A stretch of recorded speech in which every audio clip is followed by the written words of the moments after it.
ഏഷ്യാനെറ്റിൽ ഞങ്ങൾ ചേരുമ്പോൾ ഞങ്ങളെ പോലുള്ള വിദ്യാർത്ഥികളോട് ശശികുമാർ പറഞ്ഞിരുന്ന ഒരു കാര്യമുണ്ട്. നിങ്ങൾ ഇടതൊന്നും വലതൊന്നും നോക്കണ്ട, പക്ഷെ കേരളത്തിന്റെ സ്വഭാവമായിരിക്കണം ആ ചാനലിൻ്റെതാണ്. കോർപ്പറേറ്റുകൾ മാധ്യമ സ്ഥാപനങ്ങൾ ഏറ്റെടുത്തു തുടങ്ങി. അപ്പൊ 91 മുതൽ 2014 വരെയുള്ള കാലഘട്ടം പൂർണ്ണമായും നിഷ്കളങ്കമായ കാലഘട്ടമാണോ എന്ന് ചോദിച്ചാൽ ആയിരുന്നില്ല.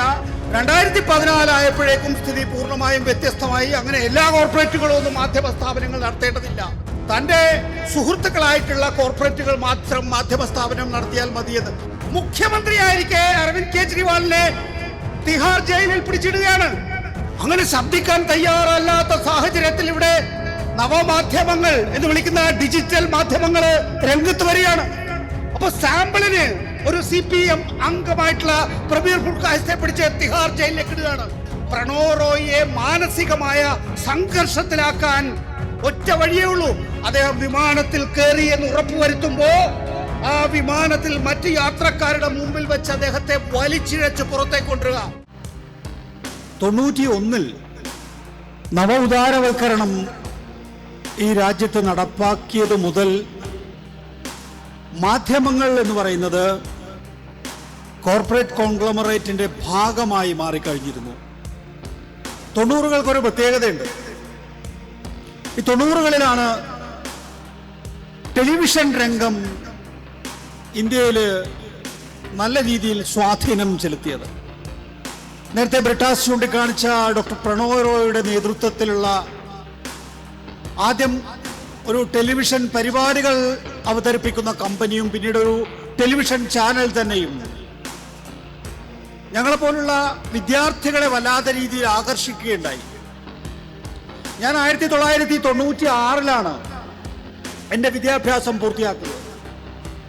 ഒരു രാഷ്ട്രീയ കുടുംബത്തിൽ ജനിച്ചു വളർന്ന ആളെന്നുള്ള നിലയിൽ വിദ്യാർത്ഥി രാഷ്ട്രീയത്തിൽ വളരെ സജീവമായി പ്രവർത്തിച്ചു വരുന്ന ആളെന്നുള്ള നിലയിൽ ഞാൻ എപ്പോഴും പറയാറുണ്ട്, എന്നെ സംബന്ധിച്ചിടത്തോളം രാഷ്ട്രീയത്തിൽ തുടരുക എന്ന് പറയുന്നത് വലത് കാലെടുത്ത് വെക്കുന്നത് പോലെ മാത്രമേ ഉള്ളൂ. അതല്ലാതെ ഒരു കരിയറിനെ കുറിച്ചൊന്നും സ്വാഭാവികമായും എന്നെ പോലെ അല്ലെങ്കിൽ ഞാൻ ആലോചിച്ചിട്ടില്ല. അപ്പോഴാണ് ഈ ടെലിവിഷന്റെ ഒരു വലിയ പ്രഭാപൂരം 90കളുടെ തുടക്കത്തിൽ ഉണ്ടാകുന്നത്. അത് ഇന്ത്യൻ ഇംഗ്ലീഷിൽ പ്രണോയ് റോയ്, മലയാളത്തിൽ ശശികുമാർ. സ്വാഭാവികമായിട്ടും നമ്മളെ പോലുള്ള ആളുകൾ ഏഷ്യാനെറ്റ് എന്ന സാധ്യത തേടി. കാരണം ആർക്കും സ്വാധീനിക്കാൻ കഴിയാത്ത രീതിയിലുള്ള ഏതെങ്കിലും ഒരു മാനേജ്മെന്റിന്റെയോ അല്ലെങ്കിൽ എഡിറ്ററിന്റെയോ എഡിറ്റോറിയലിന്റെയോ മാത്രം പരിധിയിൽ നിൽക്കുന്ന ഒരു വാർത്താ സംവിധാനമല്ല ടെലിവിഷൻ എന്നുള്ളതാണ്. കാരണം ഒരു ടെലിവിഷൻ ലേഖകനെ സംബന്ധിച്ചിടത്തോളം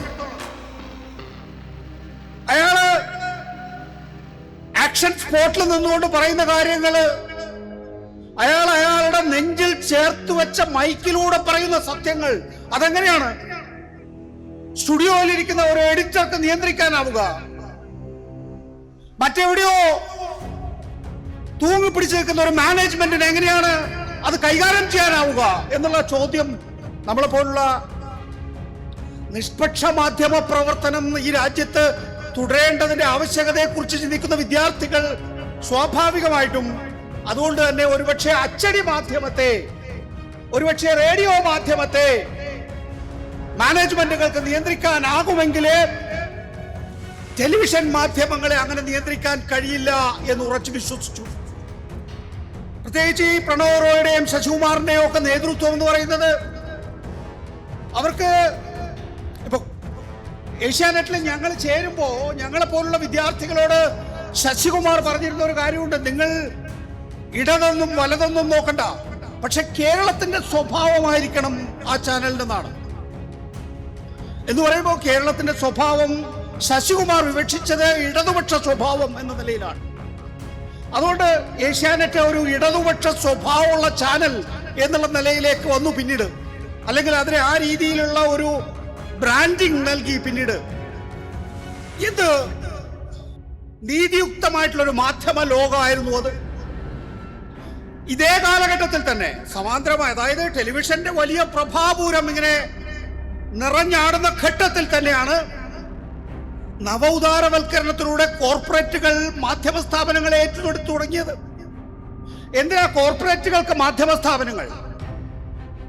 ആ കാലഘട്ടത്തിലെ നയരൂപീകരണം, തന്റെ വ്യവസായത്തിന് അനുകൂലമായിട്ടുള്ള നയരൂപീകരണം പുതുക്കിക്കൊണ്ടിരിക്കുകയാണല്ലോ. നവ ഉദാരവൽക്കരണ കാലഘട്ടമല്ലേ?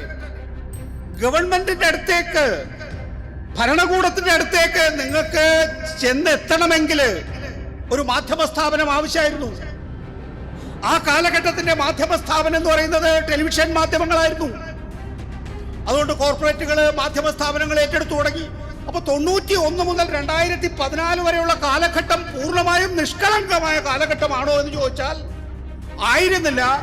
പക്ഷെ കോർപ്പറേറ്റുകൾ ഏറ്റെടുത്തപ്പോൾ പോലും ന്യൂസ് റൂമുകൾക്ക്, എഡിറ്റോറിയലുകൾക്ക് അവരുടേതായിട്ടുള്ള സ്വാതന്ത്ര്യം ഒരു പരിധി വരെ വകവെച്ച് നൽകിയിരുന്നു.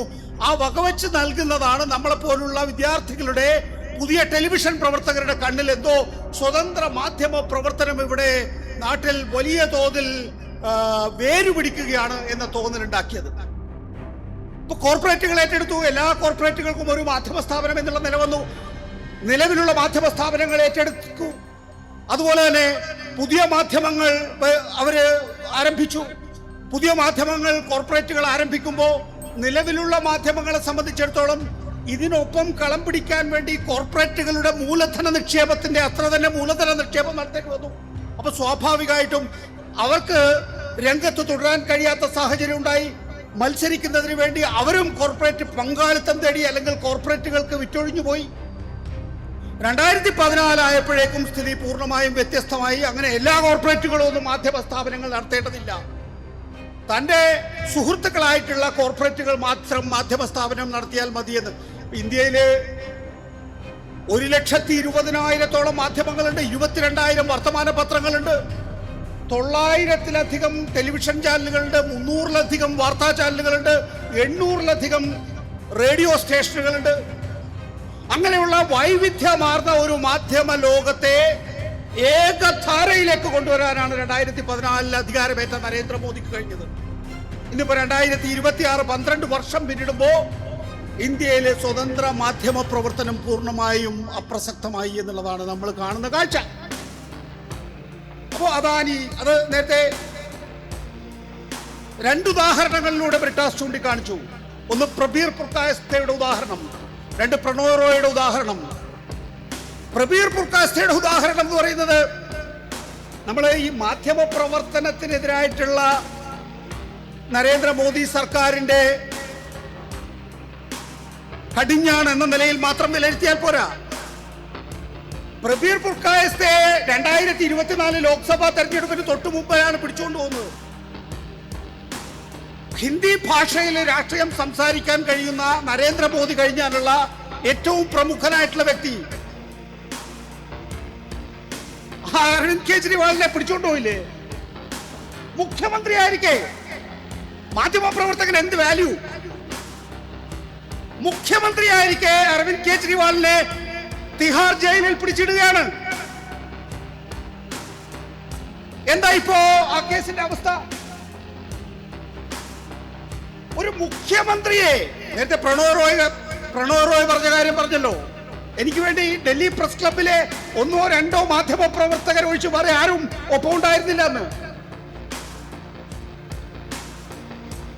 അരവിന്ദ് കെജ്രിവാളിനെ പിടിച്ചുകൊണ്ടുപോയപ്പോ അരവിന്ദ് കെജ്രിവാളിനെ പിടിച്ചുകൊണ്ടുപോകുന്ന ആ രാഷ്ട്രീയ സാഹചര്യത്തില് അയാള് ഇന്ത്യയിൽ ഉണ്ടാകാൻ പാടില്ല എന്ന് മാത്രമേ ഉദ്ദേശിച്ചിട്ടുള്ളൂ എന്നല്ലേ ഇപ്പോ അരവിന്ദ് കെജ്രിവാളിനെ പൂർണ്ണമായും കുറ്റവിമുക്തനാക്കിയ ഇന്ത്യൻ ജുഡീഷ്യറിയുടെ ഉത്തരവ് വരുന്നതിലൂടെ നമ്മൾ മനസ്സിലാക്കുന്നത്.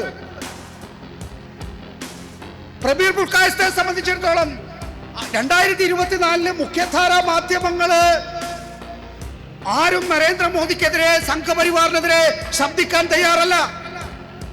അങ്ങനെ ശബ്ദിക്കാൻ തയ്യാറല്ലാത്ത സാഹചര്യത്തിൽ ഇവിടെ നവമാധ്യമങ്ങൾ എന്ന് വിളിക്കുന്ന ഡിജിറ്റൽ മാധ്യമങ്ങൾ രംഗത്ത് വരികയാണ്. അപ്പൊ സാമ്പിളിന് ഒരു CPM അംഗമായിട്ടുള്ള പ്രബീർ പുർക്കായസ്തയെ പിടിച്ച് തിഹാർ ജയിലിലേക്ക് ഇടുകയാണ്. ഇപ്പോ ദില്ലി ഹൈക്കോടതി പറയുന്നത്, പ്രബീർ പുർക്കായസ്തയുടെ കേസിൽ പറയുന്നത് എന്താ? Gross abuse of law. Gross abuse of law. ആരാ ഗ്രോസ് അബ്യൂസ് ചെയ്തത്? ഇന്ത്യൻ ഭരണകൂടം. പ്രണോയുടെ